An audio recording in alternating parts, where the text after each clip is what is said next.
So my name is Grace John Matata. I am almost 30. Uh, I grew up in a very, very small town, just a little bit outside of Dar. And so I'm a little town girl at heart. I went to school there. I went to college in Dar. I did a bachelor's in taxation, which I have never used really. I have had interest in music as long as I can remember. I grew up. I didn't grow up. I don't come from a musical family.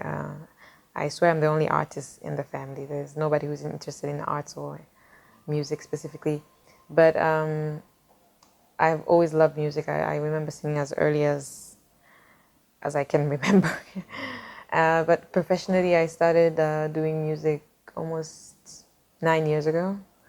And when I was in high school, I met a friend of mine who was really, really set on being a musician. So she was like, she would take me to studios, and I was like, huh. And then a couple of times she took me to a studio. I met somebody who was like, oh, you really do sound good.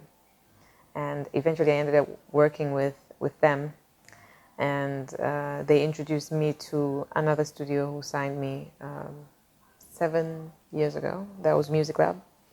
And that kind of like is where the professional sides kind of like started. So honestly, I don't really remember the moment I say, you know what, I want to be a professional musician. It was like I just happened to be in places where they yeah. So yeah, but afterwards, after I made the first album, I was like, okay, this really actually works.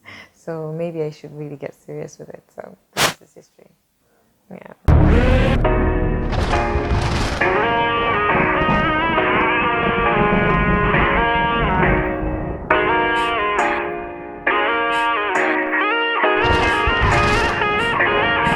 I put the past in the past and go so future with the plan.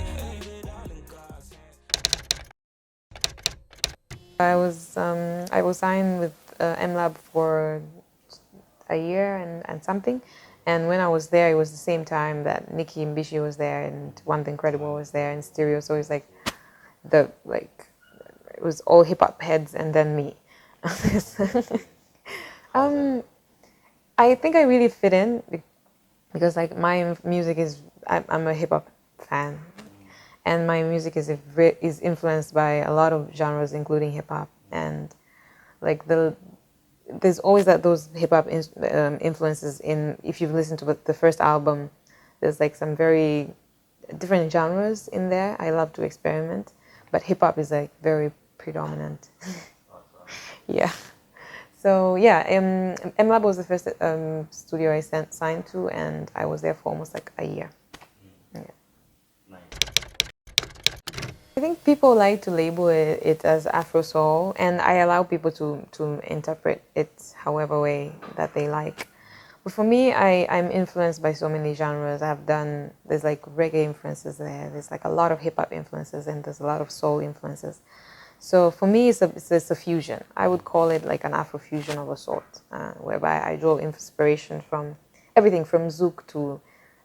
But for me, what really stands out, if there's such a genre for that, is experiences which are like really true to myself, to not necessarily something I've gone through, but I draw experiences from different places, and then the musical side, I take that experience and I say, you know what, this would work perfectly on a hip hop beat, and I use that. So I really like to like leave it open for interpretation. Yeah. I play the guitar, so I was just fooling around, and I thought, oh, this sounds nice. And then I would take it to the studio, and we would sit down with like a producer, and we would create it from scratch based on that. And then some of it, because most of the guys I was working with were hip hop heads, so Duke would make a lot of hip hop beats, and most of the producers there were hip hop producers. So they would make beats, and then they send them to me and say like, oh, how about this? I was like, oh, that's nice, bring it over. So it's a mixture, really. Sometimes I would compose myself, and then I'll take it to somebody, and then we work together. And then sometimes people will send me beats. Yeah, and then now that I've been performing live, the group of musicians that I perform live with, we'll be doing rehearsals, and then somebody will play something interesting, and I'll be like, "Oh, that sounds nice. Let me record it." So it's I there's no process, like there's no formula. It just works. Sometimes I'll be in the house singing something. I was like, "Oh, this sounds nice. Let me record it," and you take it to the studio. So there's no uniform formula for that. Yeah. Um, I think the industry, the music industry or the creative industry in general, is very. It's like the wild, wild west out here. Like there's no structure. There's no systems. There's no sure way of getting things done. It's a lot of hit and misses, and because of such lack of structure, it's really hard for anything that is not mainstream music to kind of like break through and go across. So just it's having to make that decision that okay, I'm not going to be a bongo flavor artist. I'm going to do something different.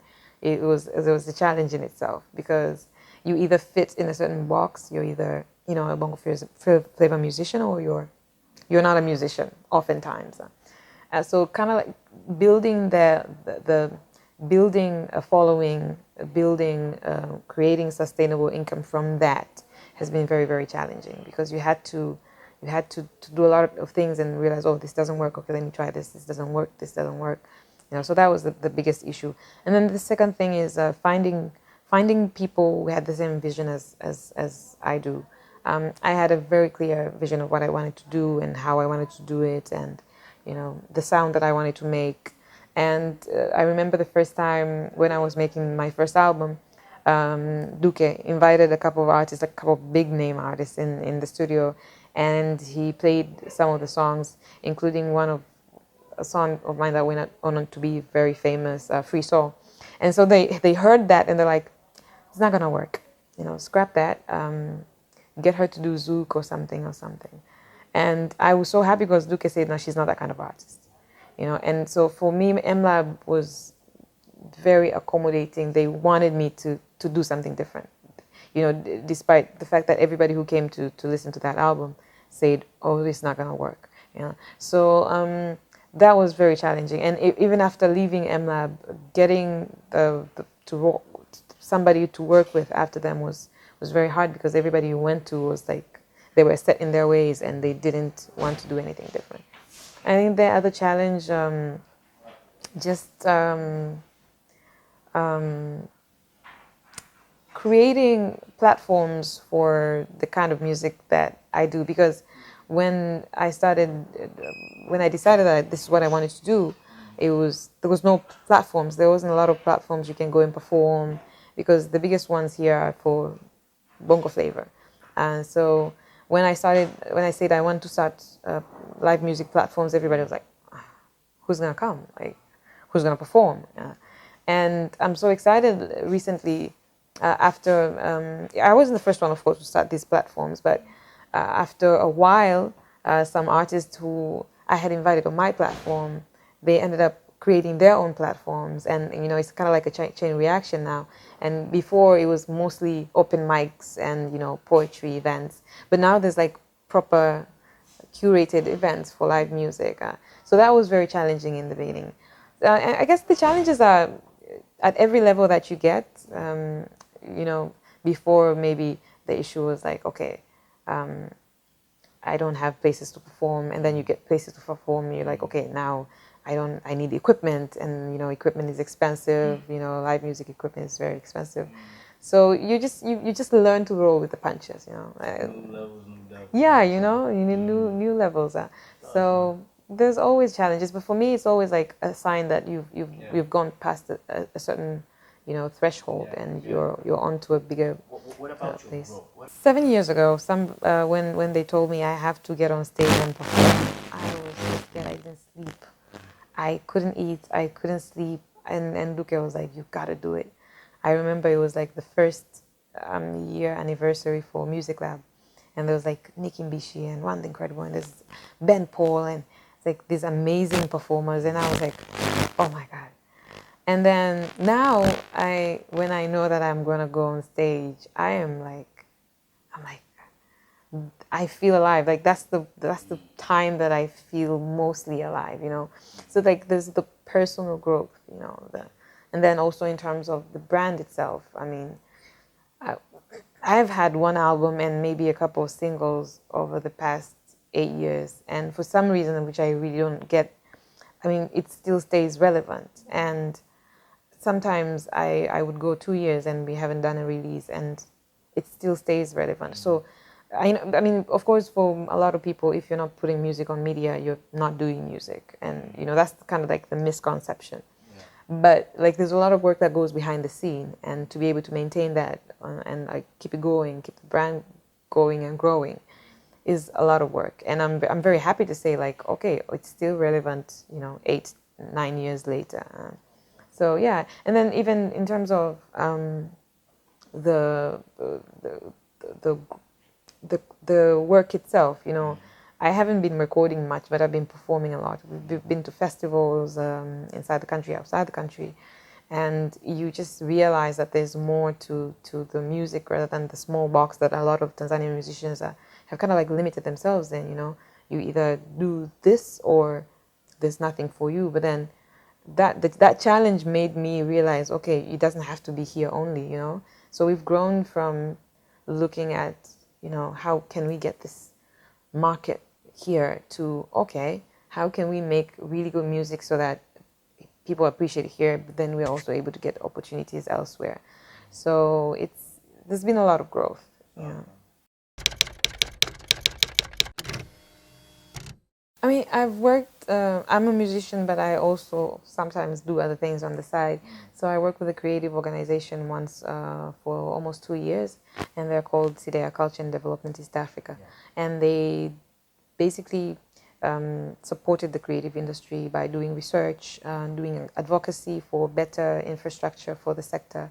And they organize conferences to discuss impact investment in the creative sector. So I worked with that platform for a year. I mean, I worked with the organization for 2 years, and that was like it was like a mind-opening experience, because they did a lot of research on creative industries in East Africa, and when you see the research and you see the data and you see the true information behind the creative economy in the country, it really makes you reevaluate a lot of like your decision and the decisions that you're doing. Okay, this is the reality of the industry. How do you kind of like navigate that? You know, how can you not just work for yourself but also work for the entire, you know, sector, and figure out how we can collectively move forward, because we are not at a very good place in terms of, you know, the industry itself. So that was a very good platform for me. It made me travel to other countries and see how they were working, how the creative economies were working there. And it really, really helped me make a lot of decisions in my career as well.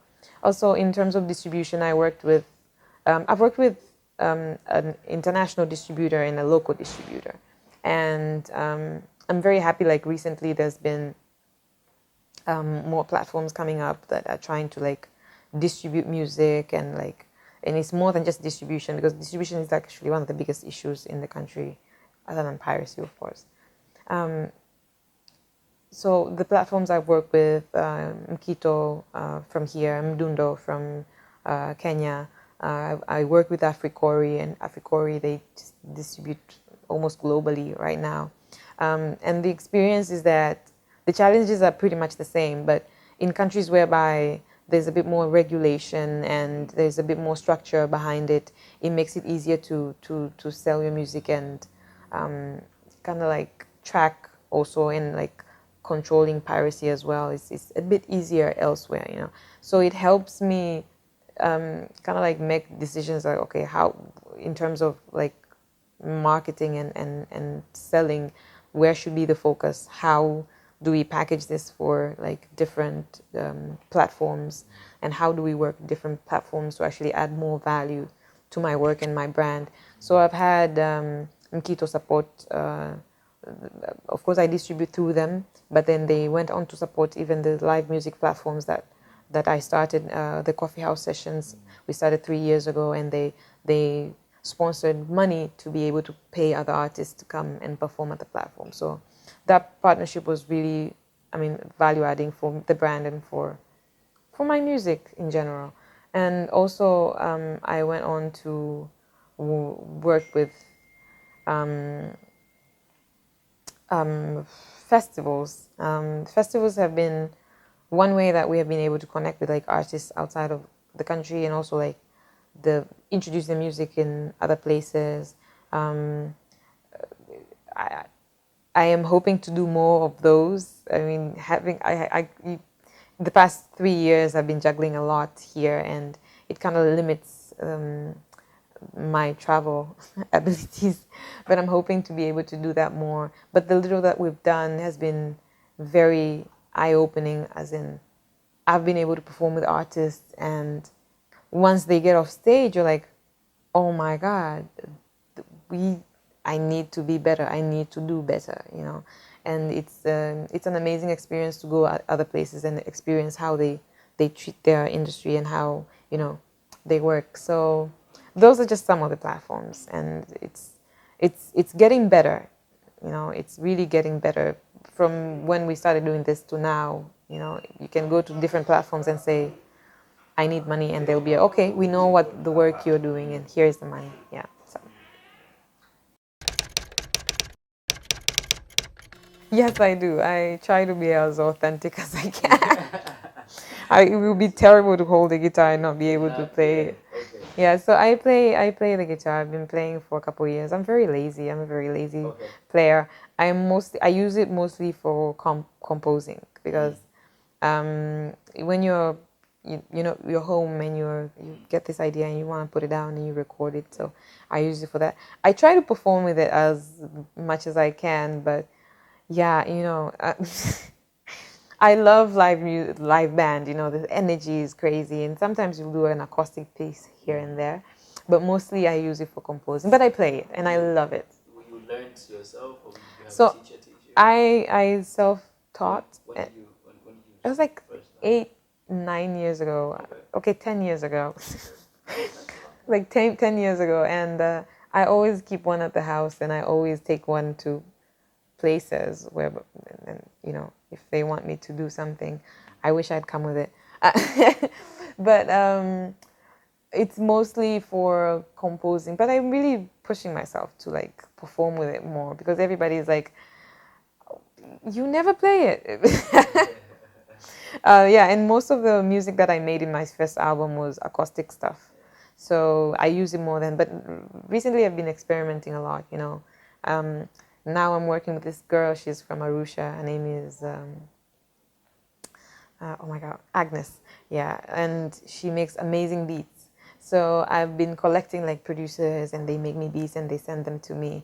And at the end of the day, I've been selecting new beats for the album, and I'm 100% sure I won't be able to fit in most of the stuff that I could play. You know, so yeah, I'll definitely do a couple more, and I'll try to perform with it more. Okay, so like this next album. It's so funny that like after the first album, people would go to the studio and make beats, and then they'll be like, Grace, I made you something that it's just exactly you. And then they'll send it to me, and I'm like, that's not me. Like, that was me maybe 10 years ago, but that's definitely not me, you know? So I really wanted to move away from that, you know, and make something fresh and work with new people. And this girl, she lives in Arusha, and she's just an amazing producer, you know. And I asked her to send me like a couple beats, and she sent me like 20. And then I was like, you just finished the entire album, you know. So it's just going to be very, very different. Yeah.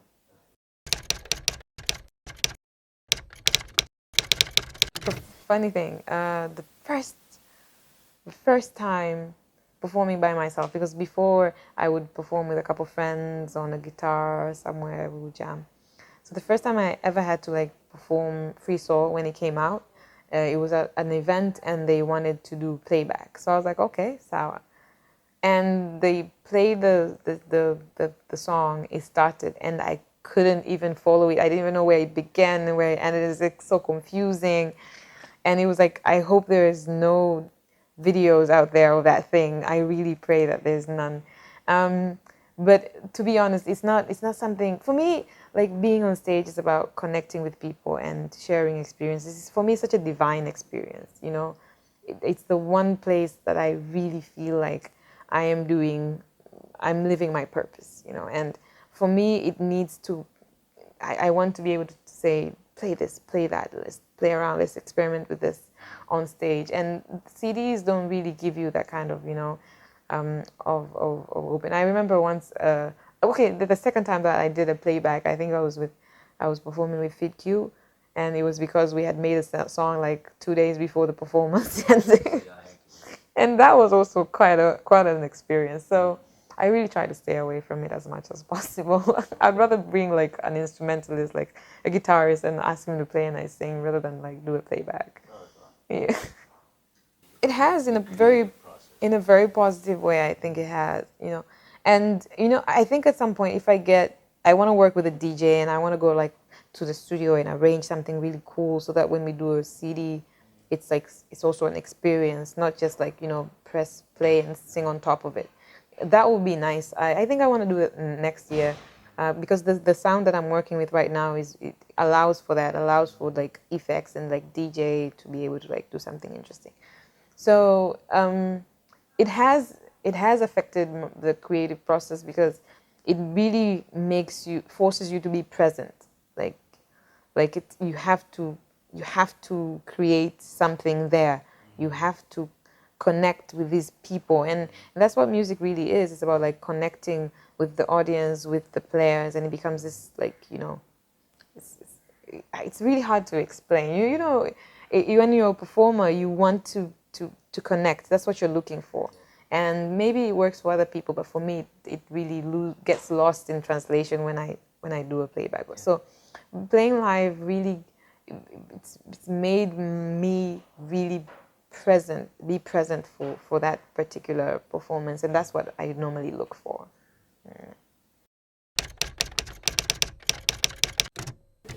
It's like saying you have a business, but you have no business sense. It's not going to work. Even if you're selling oranges on the side of the road, you need to be able to understand like how to run a business, regardless of the product itself. And for me, it was like learning as you're going, and I'm still learning. Like the other day, I was on the phone with my production manager for one of the events that I organized, and she's like, "Grace, you need an accountant," and we've been doing it for 3 years. I was like, "Oh my God, yes, we need an accountant," So it's and it's because like the change just it creeps up on you like slowly. We were getting half of the money that we're raising now from sponsors last year, so we didn't really need an accountant, and now we need an accountant. But in general, the the people want to do music business, but they don't want to understand the business, and it's like the downfall for most of us. And when I started music, like any other business, it's about value. You're exchanging money for the value that you're offering. So in the beginning, when I decided that I wanted to do it as a business, I quit my job the first year and I went to do music full time, and I realized I was nowhere near ready to do that. So I went back to work next year. But before that, it took me at least 2 years to be able to create value in terms of what I offered. I really defined what I offered and then really work on the product that I offered. For me, I focused on live music services. So people would pay to hire us to perform at their events. And the value went into putting together a good performance. And for me, I carved out a niche and I said, I want to focus on high-end corporate clienteles, and that's where the money really is for me. But then I also needed to invest in the marketing and the branding, and so you would take on some work to kind of like keep the brand stay relevant, But it all was very clear to me when I said, okay, this is a business, and how do I treat this business? Okay, I need to have some capital to put into this, and how do I get this money? Where do I get this money? And exactly what kind of people I needed to organize a team of people who will be able to help me on my day-to-day running of the thing. So it's the business side had to be a business. It was like a conscious decision. Okay, now I'm doing a business. What is the product that I'm offering? How do I package this? Who do I sell it to? Who do I need to sell it to be able to get my work done, to sell this product? And from there on, it was very, very clear. So year on year, like the brand, when the brand was strong enough, we started doing other businesses. We started organizing events. And then it was pretty much the same conversation. Okay, what kind of an event are we putting together? Okay, this is an event. Which one is our target market? It was also like upper middle class thing. So we're like, okay, where do we want to put the event? We put it in the right place because, we were able to get 200, 300 people coming through every month. So it was just coming up with a product, positioning it very well, and being able to sell it, and understanding who you're selling it to, and consistently pushing it to those people, and then eventually other people would jump on that. And then we also realized the value of like partnerships. And so I wouldn't want to call them sponsors, because at the end of the day, it's about value exchange. So after the first year, we were from the platforms that we created, the events that we created, we started approaching sponsors and asking them to put money in exchange for visibility through the events that we were doing. So they started putting money. In the first year, our budget was like less than 5 million. And then 3 years later, it's more than 15 million per session. So it's the value is growing as we're, investing in the events. Partners are seeing the value in it, and they're putting money in it. So the business side had to be taken care of, because at some point you have to be very clear in terms of what you're offering and what you're looking to get from that. Great. You know, every time I can say I mentor artists, but I work with a lot of artists, a lot of young artists. I've worked with Frankie Mason, I've worked with Topher Jacks. I love Naomi Sia, I work with her a lot. And they would always ask me, like, Grace, how are you doing this? How are you doing the same way I would ask like other people who I know are very good at like doing their business. Like I would call Wakazi every time and say, how do I do this? How do I do that? So I don't want to say I mentor anybody, but I give advice every time now and then. But the first thing that I always tell the artists is, you have to understand your product. What are you selling? And from there, it makes it very clear to know everything else. Who are you going to sell it to? Because for a lot of artists, what they want, you see, this is the problem with wanting artists to be businessmen, because there's a lot of emotions involved in creating. People are like, this is good music, I want to make this music, and this is this, and you just want people to like your stuff, and then everything else is secondary. But if you want to do that, then you can just be, just make your music, put it on SoundCloud, and move it along.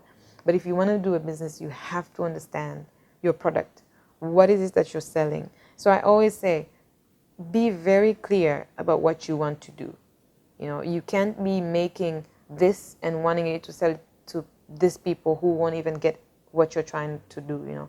And at the end of the day, not everyone will come along with you. It doesn't have to be for everyone. Like for me, I know my market. It's a niche. I work it, and I work it well. So that's the one thing that I always say. Before you do anything else, before you put out your music on SoundCloud every day and say, oh, why am I not like getting anywhere? You have to understand what you're doing. What are you offering? Who are you offering it to? And then the rest is just, it's gonna happen.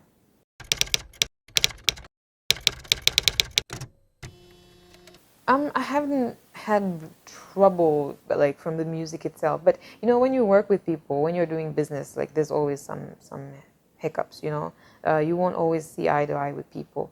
But for me, my process is very clear, and it helps me avoid a lot of problems. Like if you call me to book me for an event, I will quote you, and then I will send you a contract. I will make you sign the contract, and then you put down the deposit, and it's very clear that what is expected from that, when you're supposed to make this payment, how it's all gonna go, you know. So for me, my process is refined. I make sure that we don't have any problems from the get-go. And I'm very happy that I haven't really had any problems with the people that I've dealt with. I deliver, you pay. And so now we're getting clients to give us more, to do more than just, you know, the live music itself, you know. So you end up dealing with suppliers like sound systems, like that and that. So you end up dealing with other people, and unfortunately sometimes it doesn't happen to be as professional as you would like for it to be. But then you become a problem solver and you move it along. But for me, the legal aspect is very important, as in you have to understand that process is everything for any business, not just for creative business, for any business, but especially for a creative business, because that space is very not regulated. And if you're not careful, if you don't protect yourself, you will definitely end up in trouble.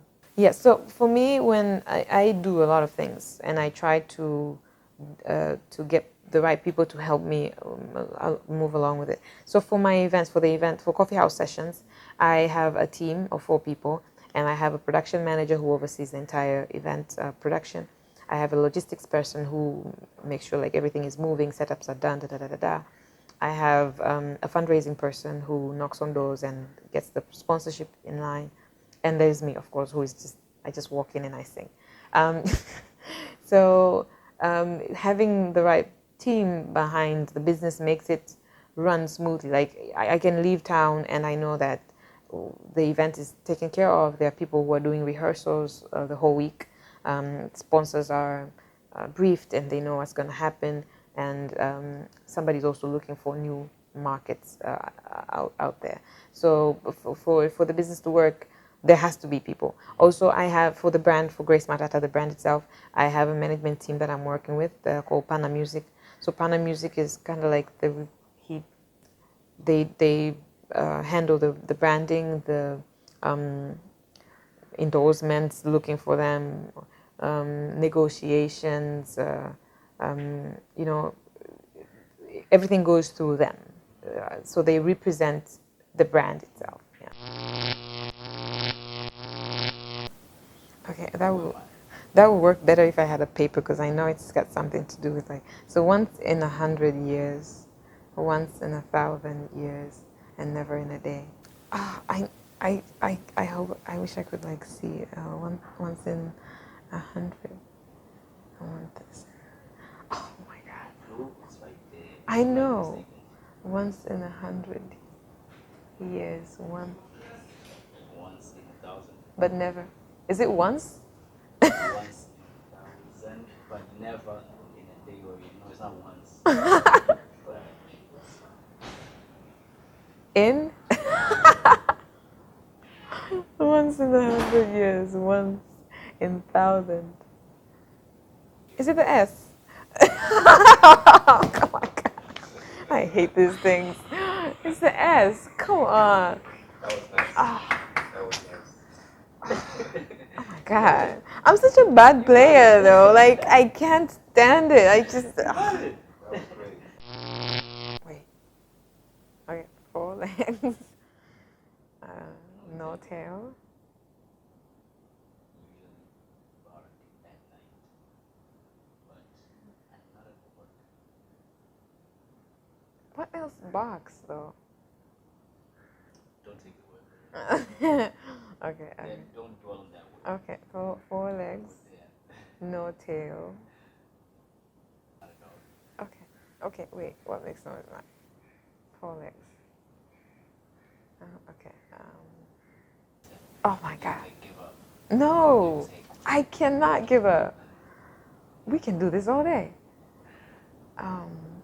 4 legs, no tail. I was like,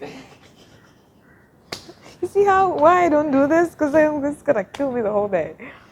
Oh, 4 legs, no tail. Usually barks at night. Is it an animal? It is. Oh my god. What? Okay, pass. Hey, bro. Oh, come on. Why doesn't do it only at night? It doesn't make any sense. It was rigged.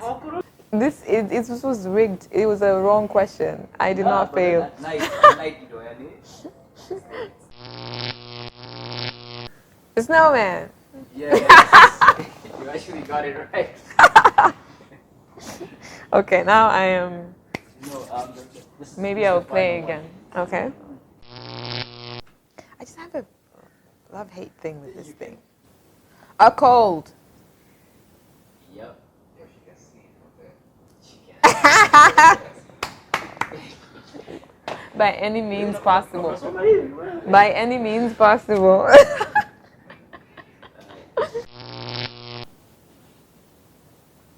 Life? Wow.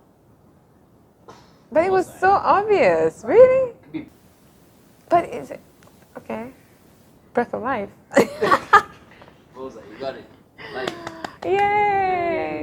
Uh-huh.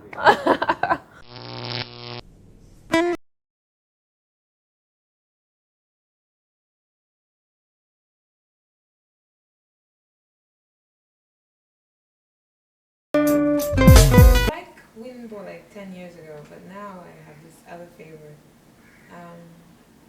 So ah it's called Tanifa. Um, and it's about it's a love song. Nothing deep there. But it says um, draw lazy circles on my skin. I breathe your air and let you in. It's early May, now wewe ni wangu. It's a brand new season, early June. I love your vibes and I'm in tune. Nafungua njia uje kwangu.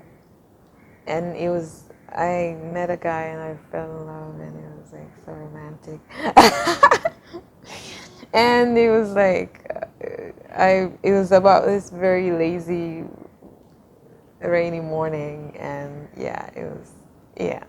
like the fact that Yeah, that one. So it's we did a remake of it.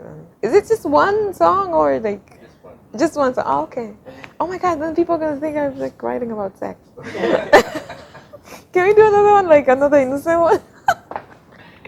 Oh my god, no.